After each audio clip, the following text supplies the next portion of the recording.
سلمت بالسلام والسلام في السلام سلامك يا سلام.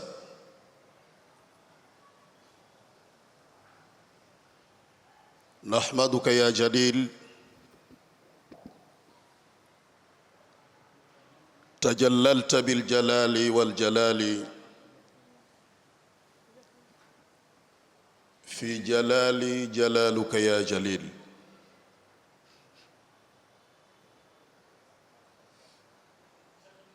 ثم أشهد أن لا إله إلا الله وحده لا شريك له ولي الصالحين، وأشهد أن سيدنا وعظيمنا وشفيعنا ومصطفانا محمد بن عبد الله سيد الخلائق والبشر وعلى آله وأصحابه ومن تبعهم بإحسان إلى يوم الدين. أما بعد،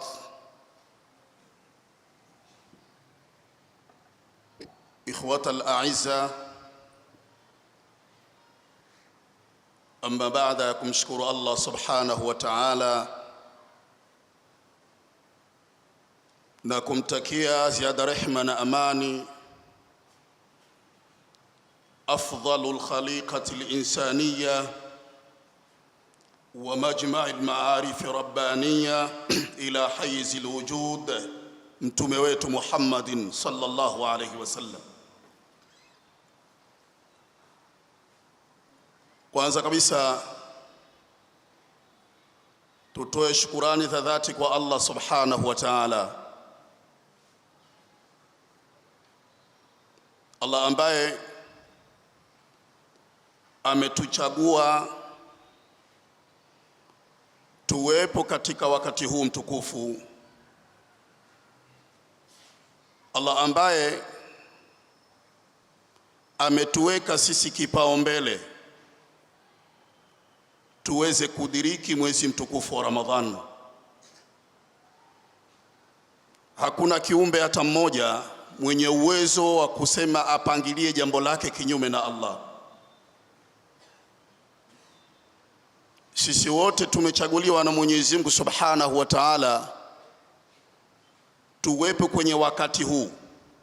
Ametuweka kwenye 10 la mwanzo na kila mtu akapambana vile ambavyo alivyojituma kwenye ibadati.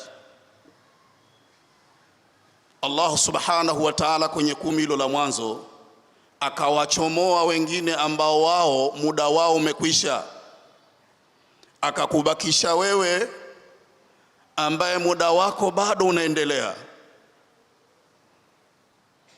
Mwenyezi Mungu Jalla Jalalu akatupeleka kwenye 10 la pili, akatubakisha mimi na wewe, akawatoa wale ambao wao hawastahiki kuwepo kwenye nyakati hile. Leo Allah ametuleta kwenye 10 la mwisho, na biidhnillah inawezekana ndo tukawa kwenye Ijumaa ya mwisho ndani ya Ramadhan. Kuyapata haya sio ni ujanja, yeye mwenyewe Mwenyezi Mungu Subhanahu wa Ta'ala ndio anayepanga utaratibu wake wa uluhiyya. Sio mimi na wewe tuna uwezo wa kupanga haya. Ndio maana Mwenyezi Mungu Subhanahu wa Ta'ala ndani ya Qur'ani anatujulisha umma wa Mtume Muhammad, anatujulisha mamlaka yake. Baada a'udhu billahi minash shaitanir rajim, Allahu yaqul Allahu yatawaffa al-anfusa hina mautiha wallati lam tamut fi manamiha fayumsiku allati qadha 'alayha al-maut wa yursilu al-ukhra ila ajalin musamma inna fi dhalika la ayatin liqaumin yatafakkarun. Allah anajulisha utawala wake kwetu sisi Kwa hiyo mizali, tumefika kwenye wakati huu mtukufu, tupo ndani ya mwezi mtukufu, tupo ndani mwa ibada tukufu. Inatupasa tuseme alhamdulillahi rabbil alamin. Allah ametuchagua sisi tuwepo kwenye nyakati hizi. Ndugu zangu, unwan ya darsa letu la muhadhara wetu wa leo, ilmu alhaqiqa.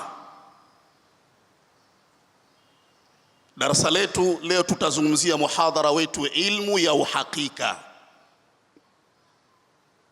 Lakini kabla hatujazungumzia maana ya ilmu alhaqiqa, hebu turudi katika asli ya ibada ya saum, tupate kupata dira nini tunazungumza na tunakusudia nini. Mwenyezi Mungu Subhanahu wa Ta'ala alipotoa tangazo, alipotuambia ya ayyuhalladhina amanu kutiba alaykumus siyam kama kutiba ala alladhina min qablikum la'allakum tattaqun. Al-aya,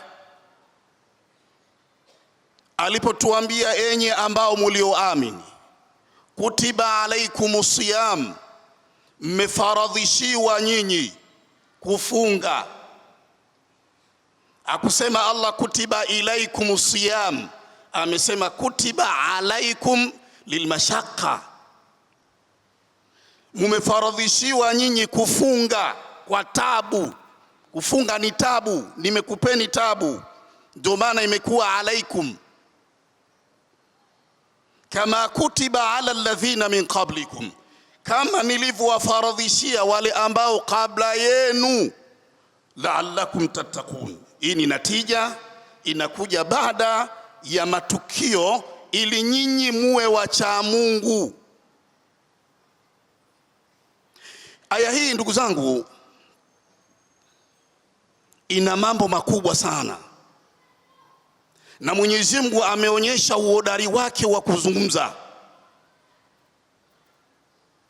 Ndani ya aya hii kuna vifungu vinne. Kwanza,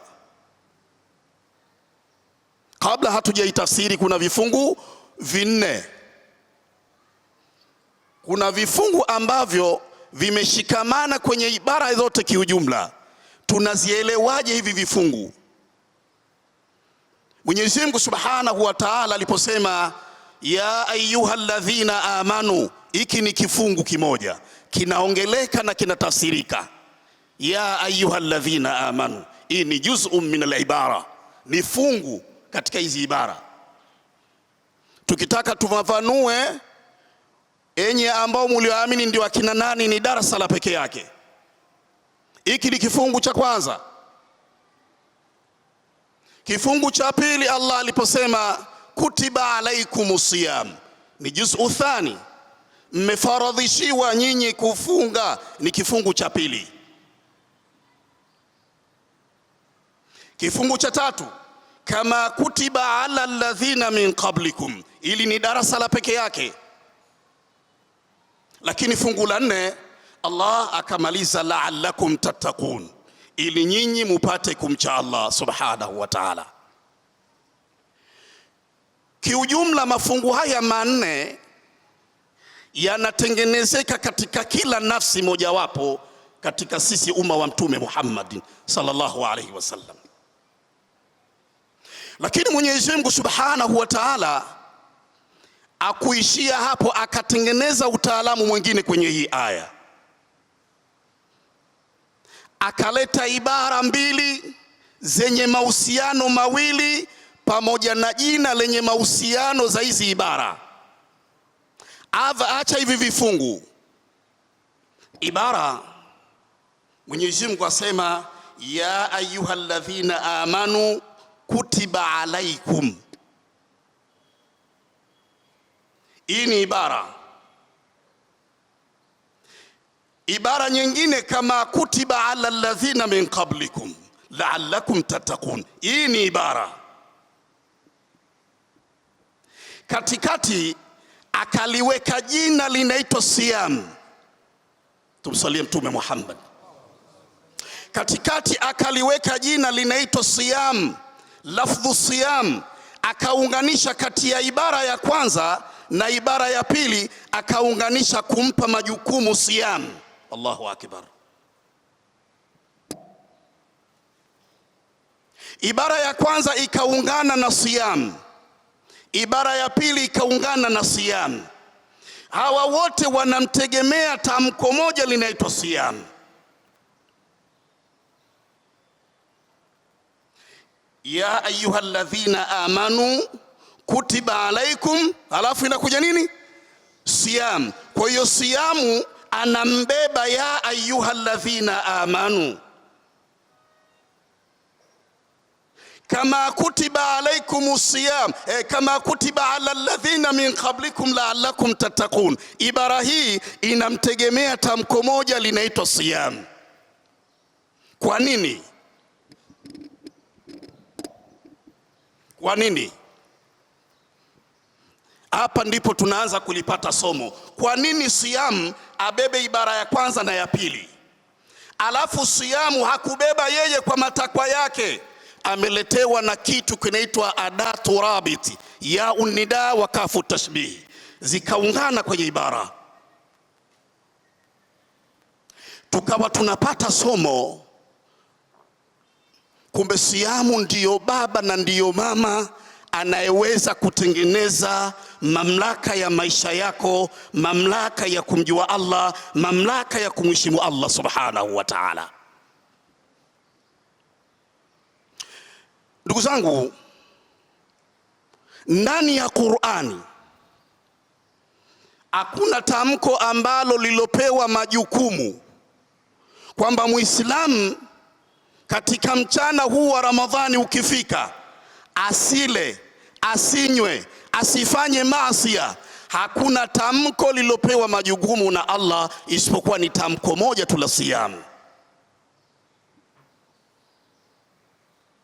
Tarudia, hakuna tamko ndani mwa Qur'ani lilopewa majukumu kwamba ikifika mwezi wa Ramadhani kuanzia asubuhi mpaka jioni Muislamu asinywe maji, asile chakula chake cha halali, asikutane na mkewe, asifanye maasi yoyote isipokuwa tamko moja tu la Ramadhani la siyam.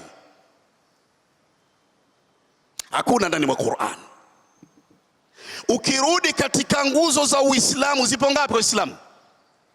Nguzo za Uislamu zipo ngapi?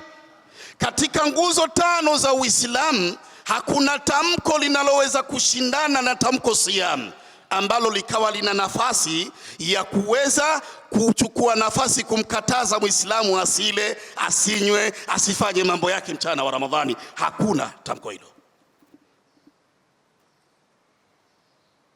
Hii ni tafiti ambayo nimejaribu kuifuatilia muda mrefu, kwa sababu al-istiqra huwa tatba'u al-juz'iyati lilhusuli ala al-hukm al-kulli.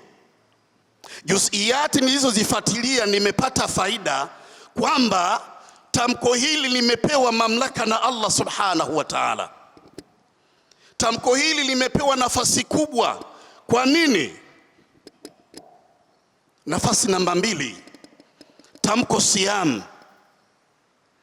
Tamko siyam ni miongoni mwa tamko ambalo limepewa kumjumuisha Muislamu, kumlazimisha Muislamu aweze kufanya ibada ya siri. Hakuna ndani mwa Qur'ani tamko ambalo tamko hilo limemfundisha Muislamu au linamlazimisha Muislamu aweze kufanya ibada ya siri. Na ndio maana katika watu wa ilmu wale wanasema majina yanagawanyika daraja 3. Imma jina litakuwa muhassal au maadulun au adami. Kwa hiyo jina la siyamu ni jina muhassal, ma dalla ala shay'in mawjud au sifatu wujudia, ni jina ambalo linajulisha kuwepo au sifa iliyopo. Tunasoma nini katika tamko siyam, ndugu zangu? Hapa tunasoma nini? Kila siku tunaimba hii aya, kutiba alaikumus siyam. Tunasoma nini ndani mwa hili tamko siyam? ndiyo tamko ambalo limetufundisha kufanya ibada ya siri. Tunaposema funga ni kujizuia, hii katika maana ya anwa, sampuri, lakini kufunga ni sirru baina al-abdi wa baina rabbih, ni ibada tu siri. Kufunga ni ibada ya siri. Hivi leo Muislamu, nitoe mfano wa kawaida, nikuulize hapa wewe, kitu gani ambacho wewe unakijua na unakiona kwamba kitu hiki kwa huyu bwana kuvaa kanzu yake na kofia yake amefunga? Hebu nionyeshe kitu kimoja wapo.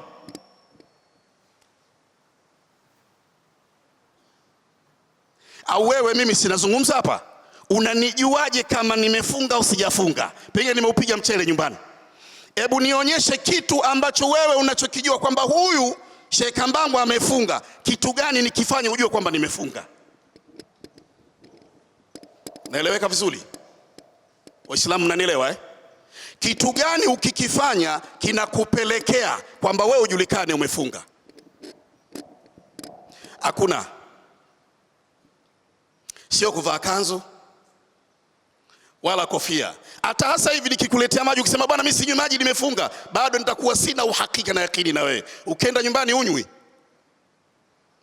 ukijifungia kwenye friji yako unywi, utakunywa eh?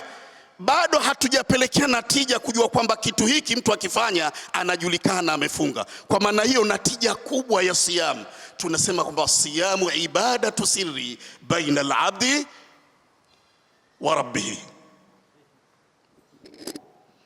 Funga ni ibada ya siri kati ya mja na Mola wake. Na ndiyo maana unapita njiani, unaona kitu kinavutia, unajikataza, unageuka pembeni. Unataka kuzungumza uongo, unajikataza. Ni siri kati yako na nani? Na Allah subhanahu wa ta'ala. Ndugu zangu, Mwenyezi Mungu ameleta ibada ya siyam, ni ibada ya siri. Bil asafi shadid wal amri al musaghrab, baada ya kumaliza tunaenda tofauti na ibada ya siri. Maustadhi, mashekhe, waumini, kila mtu sasa anakuwa hai kufanya yale ambayo ana uhuru nayo. Wakati Mwenyezi Mungu baada yake kutuletea ibada ya siri, ibada ya siri ndio itatupeleka katika pepo ya Allah. Ibada hii ya siri tunayohangaika nayo tunaiacha katika Idi. Kila mtu ana uhuru sasa wa kufanya yale ambayo yeye anayatamani kuyafanya kwenye nafsi yake. Tunamwomba Mwenyezi Mungu atuepushe na hayo. Tunamwomba Mwenyezi Mungu azikubali saumu zetu. Sasa hii inakuja na nini? Hii inakuja na nini baada ya sisi kufunga, kuingia miguu miwili kwenye ibada ya siri? Baada ya hapo tunatoka, tunaiacha ibada ya siri, tunaenda kwenye mamlaka mengine. Kwa nini? Miongoni mwa vitu ambavyo vinavyotupelekea, kuna kitu kinaitwa ilmul haqiqa. Ile ilmu ya uhakika hatuna, tuna ilmu ya kujiongopea. Waislamu tunafunga, ilmu ya uhakika hatuitaki, tuna ilmu ya kujiongopea. Ndio maana tunafeli. Ilmu ya uhakika ni nini? Qala al-Hasan al-Basri radiyallahu anhu. Al-Hasan al-Basri anasema ilmu ya uhakika huwa tarku mulahadhati thawabi al-amal la tarku al-amal. Huwa tarku mulahadhati thawabi al-amal la tarku al-amal. Ilmu ya uhakika ni ile kuacha kutazama malipo ya matendo unayoyafanya. Naeleweka eh? Naeleweka? Ilmu ya uhakika ni kuacha kuangalia thawabu, malipo. ya matendo yako unayoyafanya. Naeleweka hapo? Yani wewe kama ulikuwa umefunga, hapo ulipo unajitia uyakini kwamba nina thawabu nyingi, na ndiyo maana ukifunga mfungo mosi unacharuka, kwa sababu una nini? Una thawabu nyingi. Wakati dini haitakiwi watu tuhisabu thawabu tulizozifanya na matendo yetu. Ilmu ya uhakika huwa tarku mulahadhati thawabi al-amal. Huko ni kuacha kuhisabu thawabu zile za matendo yako. Nimesimama sana qiyamul laili, nimesoma sana Qur'ani misafu 3, nimetoa sadaka sana. Na wengine ukisikia kwenye redio utasikia kwamba huu mwezi wa kutubu bwana. Hicho kitu kitazameni vizuri sana. Yani mtu anajipa uhakika mwezi huu wa kutubu, mwezi wa toba. Na ni kweli ukiisha mwezi wa toba hana toba tena, anaendelea na yale ambayo alikuwa ameachia, anaunganisha. Tumsalie Mtume Muhammad. Kwa hiyo inatakiwa Waislamu tusiwe nje ya ilmu ya uhakika. Huwa tarku mulahadhati thawabi al-amal, ni kuacha kuchunga, kufuatilia, kushuhudilia matendo unayoyafanya. La tarku al-amal, sio kuacha matendo. Kuna watu tunafuatilia thawabu zetu na matendo yetu, baada ya hapo tunaacha matendo. Tusifuatilie thawabu ya vile tunavyovifanya, na tuendelee na matendo tunayoyafanya. Tusifuatilie malipo kwa vile tunavyovifanya, na tusiache matendo tunayoyafanya. Huu ndio Uislamu. Kwa sababu gani? Hivi niulize, leo tupo kwenye mwezi 20 na ngapi leo? 23, Yupi katika sisi ameletewa salamu min indillah kwamba saumu yake imekubalika?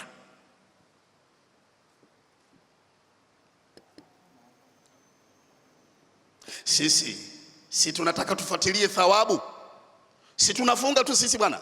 Yupi katika sisi, mimi ninayezungumza hapa na wewe unaonisikiliza, amechukua nafasi kwamba kaambiwa na Mwenyezi Mungu, bwana wewe saumu yako sahihi? Nani?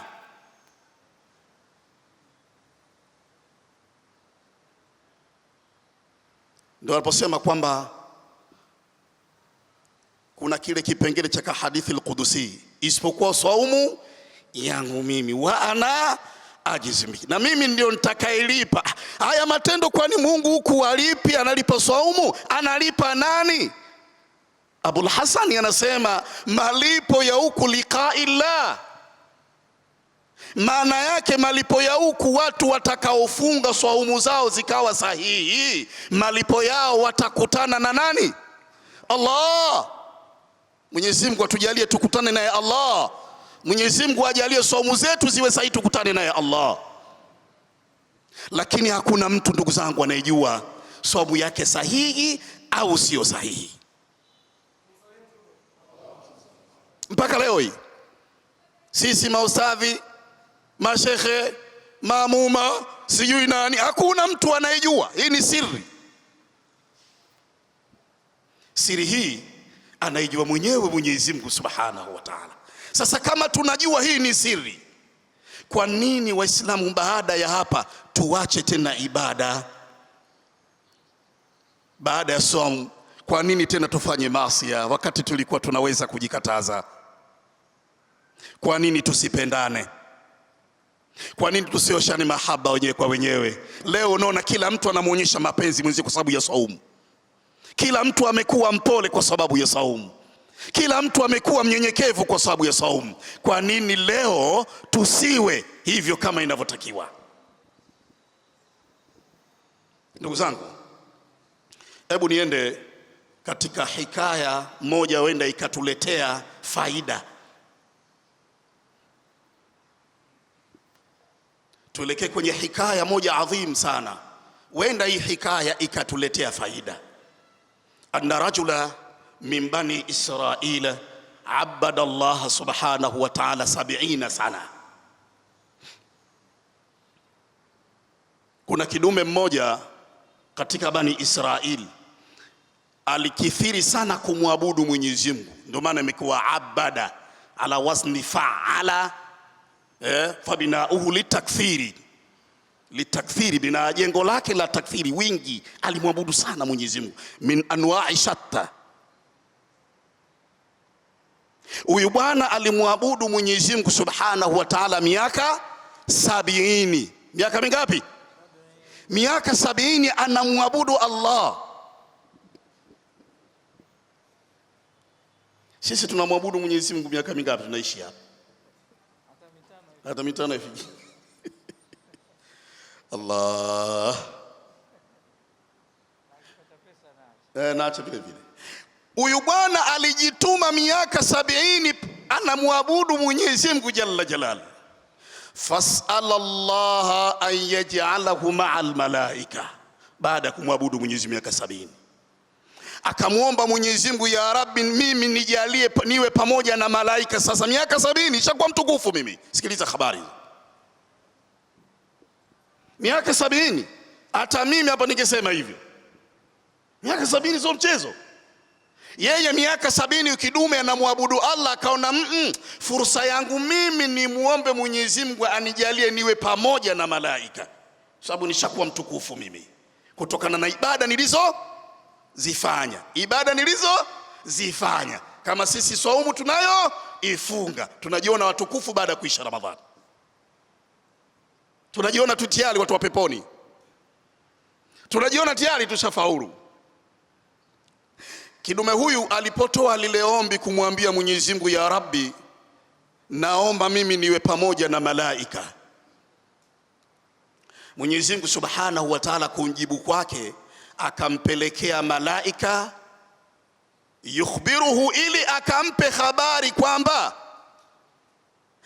hata kama umemwabudu Mwenyezi Mungu miaka 70, lakini hutoingia kwenye pepo ya Allah. Nisikizane vizuri Waislamu, nisikuweni makini na hicho ninachokizungumza. Tusijione sisi watukufu sana kwa kufunga Ramadhani tu, tukajiona kwamba tushapita kwenye mlango wa peponi. Bado tuna mengi ya kujifundisha, tuna mengi sana.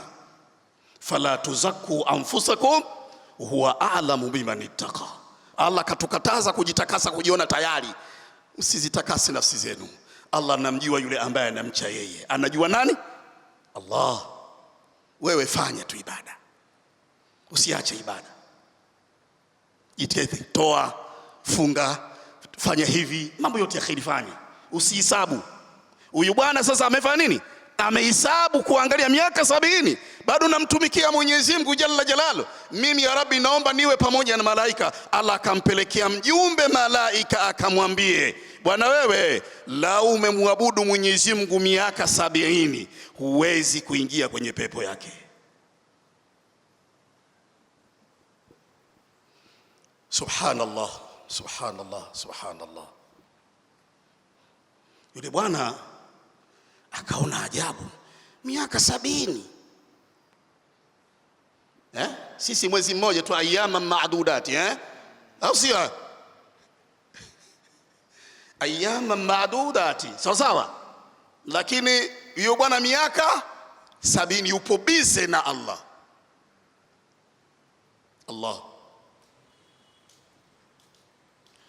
Mwenyezi Mungu subhanahu wa ta'ala baada ya kumpelekea jibu hili huyu bwana kupitia kwa malaika, alipoambiwa neno hili akajibu, sisi nahnu khuliqna liibadati llah fayambaghi mina an na'buda. Kama ni hivi, sisi tumeumbwa tumwabudu nani? Mwenyezi Mungu Subhanahu wa Ta'ala, na inatupasa tumwabudu yeye tu, bimaana tusiongeze kitu chengine. Mmenielewa vizuri hapa? Baada ya kupelekewa ili jibu, bwana, ibada zako za miaka 70 hizo sio kwamba zitakupeleka peponi bwana mkubwa. Akakiri kweli, akasema sisi tuna haki ya kumwabudu Mwenyezi Mungu peke yake, haitakiwi tuongeze na kitu chengine, kuhesabu nimetoa iftari kwa watu 10 sijui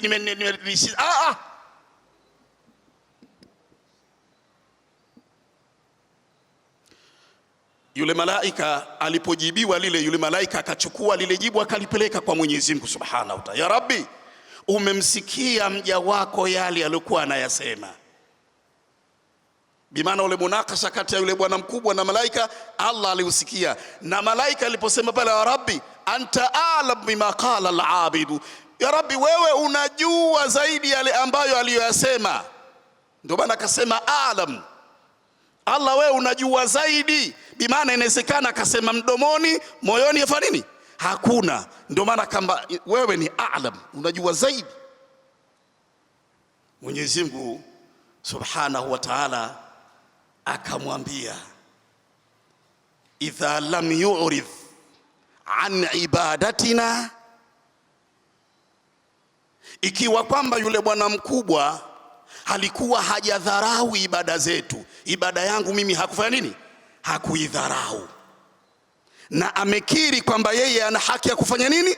Ya kuabudu tu, haki ya kuhesabu hana. Mnaelewa vizuri eh? Misali yeye hakupuuza ibada, na mimi Allah siwezi kumpuuza. Tumsalie Mtume Muhammad. Kama alikiri kwamba kuhesabu sio mamlaka yake, na akakubali kwamba sisi tumeumbwa kumwabudu nani? Jalla Jalalu, mahesabu sio yake, na mimi Allah siwezi kumpuuza kwa kukiri kwake. Mwenyezi Mungu akasema kuwaambia malaika, enye malaika wangu nyinyi nishuhudilieni mimi hakika nimemsamehe huyu mja. Nimemsamehe huyu mja. Amesamehewa kwa sababu gani? Hebu peleka sura mbele. Kwa nini amesamehewa? Alikiri mamlaka ya kuhesabu sio, alikiri mamlaka ya malipo sio. Yeye haki yake ni kufanya nini? Ni kumwabudu Allah Subhanahu wa Ta'ala. Ndugu zangu, haki zetu sisi ni kumwabudu nani? Mwenyezi Mungu Subhanahu wa Ta'ala amempa kanuni kubwa Mtume Muhammadin sallallahu alayhi wasallam. Amesema, wama khalaqtul jinna wal insa illa ma uridu minhum min rizqin wama uridu an yut'imun inna Allaha huwa ar-razzaqu dhul quwwati al-matin. Sikuwahusisha majini na wanaadamu, mimi mutasis. Sikuwahusisha majini na wanadamu na kitu chochote, isipokuwa nimewahusisha kuniabudu mimi Allah. Kwa hiyo sisi ndugu zangu tumehusishwa kumwabudu Allah. Hatujahusishwa kwenda kujigamba kuisha Ramadhani. Tumehusishwa tumwabudu Mwenyezi Mungu mpaka tunajua na umauti, sio kuhesabu tunayoyafanya. Hii ndio ilmu alhaqiqa. Tusihesabu tunayoyafanya. Nilitoa sadaka 10,000, nilimpa sijui nani, nilifanya Lailatul Qadr, nimekesha sana, si utarawih raka 20 na ngapi sijui haya hayakuhusu. Na ukiingiza katika hilo, na uhakika moja kwa moja Allah atakuwa hana habari na hayo. Kinachotakiwa tupaparike katika ibada, tupaparike. Umepita njiani, umemtoa 10,000 yako, umempa mtu iftari, tupaparike. Unajua kupaparika? Unashika huku, unashika huku, unashika huku. Sayyiduna Abdul Qadir Jailani radhiyallahu anhu, kuna maneno ameyasema. Abdul Qadir anasema, ma wasaltu ila Allahi biqiyami al-layli wa siyami an-nahari, walakin wasaltu ila Allahi bitadharru'i. Allah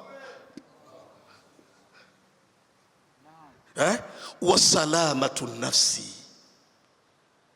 wal karam. Abdul Qadir anasema mimi sikufika daraja kwa Allah la juu eti kwa kusimama usiku tu peke yake na kufunga tu mchana. Sikufika kwa Allah daraja la juu, isipokuwa nimefika kwa sababu ya al-karam wa tawadhu wa salamatu nafsi. Vitu vitatu hivi. Nilikuwa mkarimu na mnyenyekevu kwa Allah, na nilikuwa mnyenyekevu kwa binadamu wenzangu. Sio mibaunsa. Abdul Qadir, mimi sio baunsa. Wa salamatu nafsi, na amani, bimaana chochote ninachoambiwa sawa, amani ya nafsi. Na huu ndio Uislamu. Kwa hiyo ndugu zangu, tunahamasishana na kukumbushana, sio kwamba mimi niloka hapa ninazungumza nina ilmu sana, eti ninajua sana, eti mibaharul ulumi. La, mimi bado mwanafunzi tu, napasuka hapa kwa sababu najua chuma kipo pembeni hapa. Wallahi tunamwombea Mwenyezi Mungu Subhanahu wa Ta'ala Sheikh wetu Sheikh Talib, Mwenyezi Mungu amjalie kila la kheri na ampe afya njema. Anatuthamini vijana wake na anatufundisha hikima ya maisha, tuishi vipi na watu. Anaonyesha mapenzi ya dhati. Sisi sio wa kukaa naye Sheikh huyu, sisi bado vitega ulimbo, tuna mbele wala nyuma, lakini anatuvuta, kaa hapa, fanya hiki, fanya hiki. Allah kujalie kila la kheri Sheikh wangu. Wama alaina illa albalaghul mubin. Wassalamu alaikum wa rahmatullahi wa barakatuh. Kwa hivyo sasa kipindi chenu cha maswali, unaweza ukauliza katika mada hii hata nje ya mada, maana uwanja wa ilmu. Si ukiuliza siwezi kukwambia usiulize hilo, hapana, isipokuwa kama silijui nitasema. Abdullah ibn Abbas amesema man qala la adri faqad afta.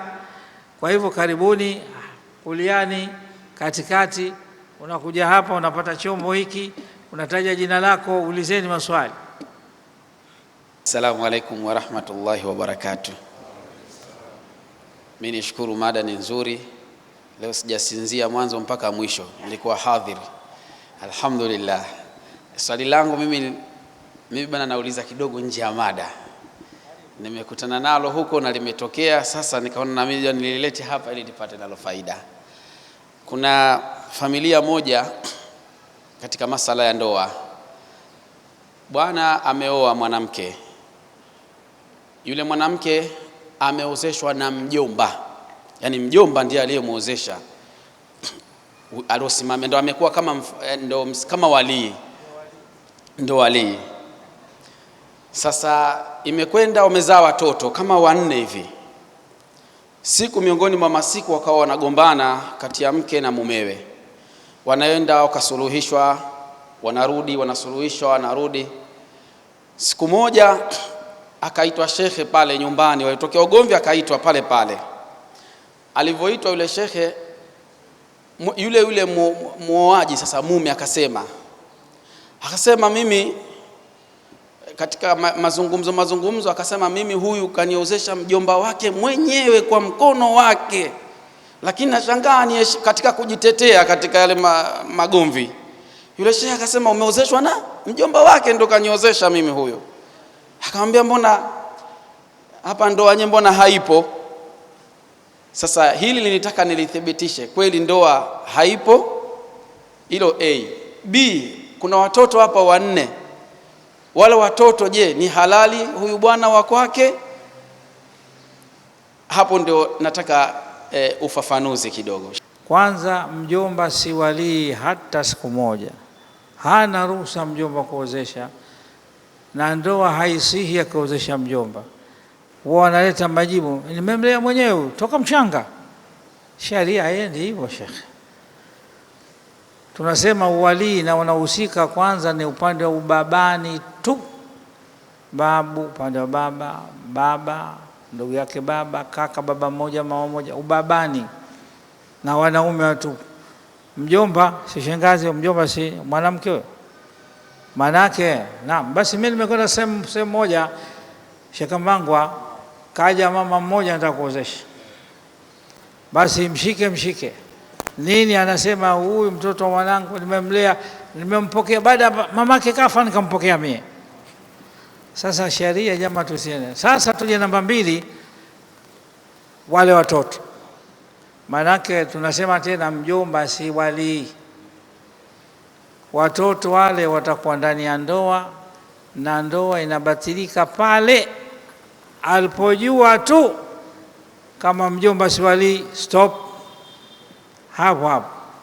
Yani ukijua kama mjomba si wali na alipozesha ni makosa, kuanzia hapo si mkeo. Sasa sheria imekupa mwanya pale, ulikuwa hujajua wale watoto ni wako. Tunaendelea. Swali jingine. Assalamu alaikum wa rahmatullahi wa barakatuh. Naitwa Fundi Hamisi Omari. Swali langu dogo tu hapo, labda yule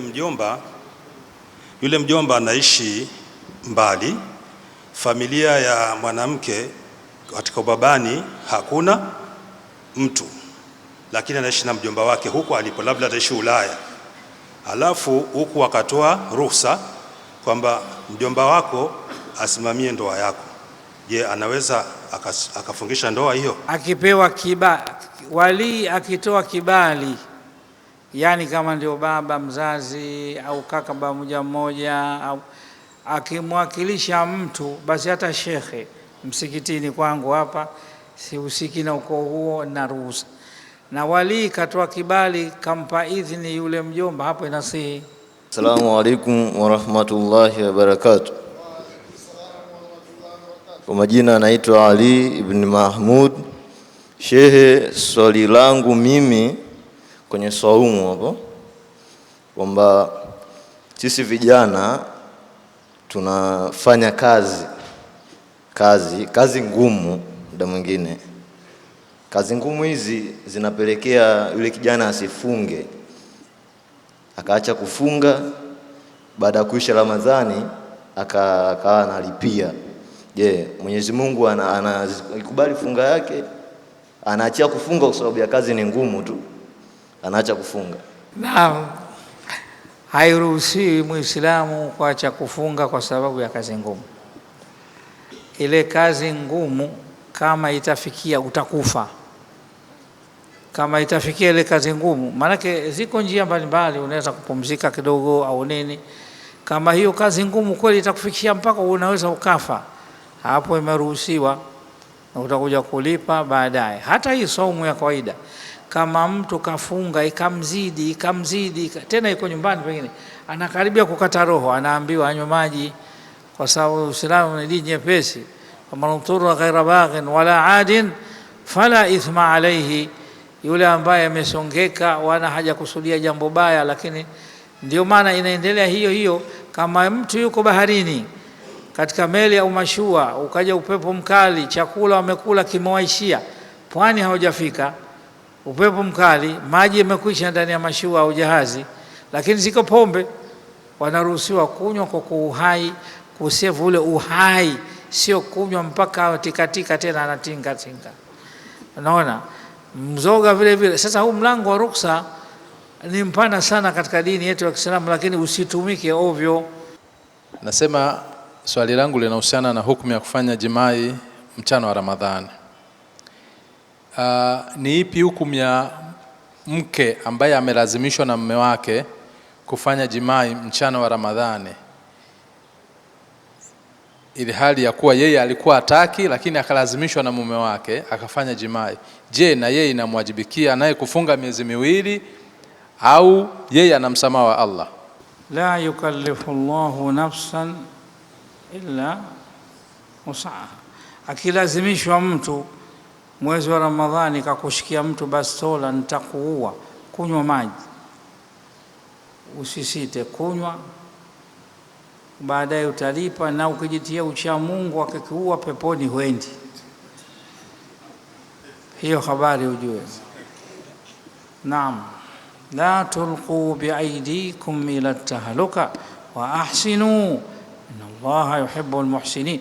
Usijiingize katika matatizo, lakini iwe kweli yule mtu atakuua kweli. Kwani hata hizi talaka tunasema lakini ndio darasa, katika darasa kuna baadhi ya dada zetu au wake zetu itakuwa anakushikia nyundo au chuma kichwani, haya iandike hapo, iandike talaka yangu hapo. Kakushikia silaha hata kisu, basi iandike nasi talaka kwa sharia, maana umelazimishwa, yani utaandika na yeye atafurahi, lakini bado mke wako, kwa sababu umelazimishwa. Dini ya Uislamu ni dini ya msamaha, dini inakwenda kuangalia hali za nafsi za watu. Sasa huyu mke ambaye kalazimishwa na mumewe mchana hana dhambi maskini, lakini ana dhambi kubwa yule mume. Tumeambiwa Sheikh Kamangu katika aya, miezi miwili atafunga, shahrain mutatabi'ain, miezi miwili ilifuata siku 60 bila kuacha hata siku moja. Huyo ndo adhabu yake mtu anaofanya jimai mchana, anaokutana na mke wake kimwili. Lakini mwanamke amelazimishwa, hana lawama maskini, wala hana dhambi, na hiyo katika milango mingi tumeashiria. Kesi nzima mpaka ni tujue uchawi wetu ni hivi, tiba zake, mlolongo mzima mpaka yani vikutoke hivyo vitu. Tulizia jamii yote, nadhani wanatuona wanatusikiliza, hayo mambo yameenea sana mpaka misikitini yamo, mpaka misikitini yamo. Mungu atusamehe dhambi yetu. Shirki ni dhambi kubwa kuliko zote duniani, na Mwenyezi Mungu hamsamehe mtu anafanya hivyo. Waman sahira faqad ashraka, hadithi ya Mtume. Anaofanya uchawi huyo kafanya shirki. Na neno lako uposema Mtume karogwa kweli, katika hadithi Labid ibn al-A'sam, Myahudi anaitwa Labid, alichukua nywele za bwana Mtume Muhammad kwa kumtumia house girl, mnaita house girl, wale watu wasichana wa ndani. Na ndio maana siku zote Waswahili wanasema kikulacho kikongoni mwako. Hata Mtume utakurogwa alitumika yule nani, mtumishi wa ndani, akamwambia niletee nywele zilizokuwa katika shanuo. Maana uliniuliza process, ndio maana nasema haya. Akaleta yule Yahudi, akafanya jambo baya alivyojisikia Mtume, lakini sio kama wanavyotangaza watu. Mtume alikuwa hajijui, hajitambui, au jongo hapandi mtungi, si kweli. Alikuwa hajisikii tu vizuri. Akaja Sayyidina Jibril alayhi salam, akamwambia alokuroga wewe fulani bin fulani, hadithi kweli sahihi, na dawa yako ni Qur'ani. Kwa hivyo jawabu ni hilo, Qur'ani. Ikateremshwa zile sura mbili, qul a'udhu birabbil falaq, qul a'udhu birabbin nas. Kwa hivyo jawabu limepatikana hapo. Dawa ya mambo hayo ni Qur'ani, dawa mambo hayo Qur'ani. Kila ukifanywa mambo hayo Qur'ani. Kama ikishindikana, umesoma Qur'ani sana, lakini ndunga ziko pale pale, unaona limbwata liko pale pale, kila wewe ukisoma, basi wanasema wanazuoni wamejuzisha kuondosha uchawi kwa uchawi. Naam, jaiz. Kama itashindikana haya yote, na wewe fanya uchawi, wewe ondosha uchawi, lakini sio na kujifundisha vile vile ni shirki. Naam, haifai. Kwa hivyo dawa kubwa hiyo, na Mtume sallallahu alayhi wasallam mara nyingi na mawakifu nyingi tunazijua. Jamani, tumetoa fatwa hii kwa sababu ya kitabu na sunna na hadithi za Mtume sallallahu alayhi wasallam, msije mkaniandama. Assalamu alaikum wa rahmatullahi ta'ala wa barakatuh. Hakika ZBC2 ni wema unaoendelea. Kwa majina naitwa Tobi Shauri, na ndugu yangu yuko ghaibuni kule Muscat, ameniuliza swali, anasema hivi: je, shekhe, yani sheria ya mwanamke aliyeolewa kwenda na umra au hija, sheria ya mwanamke aliyeolewa kwenda umra au hija, je, yapaswa kwenda na mumewe au lazima ende, yapaswa kwenda kama hana mtoto wa kiume, je, yapaswa kwenda na mumewe? Ndio swali lake. Mwanamke yote aliolewa, naona atakwenda na mumewe. Ikishindikana atakwenda na mtu ambaye hawezi kumwoa, babake, kaka yake, ambaye mahrim yake. Naam. Namba 3, kama huyo mahrim, huyo kaka au nani baba mdogo hana nao, wanawake waaminifu.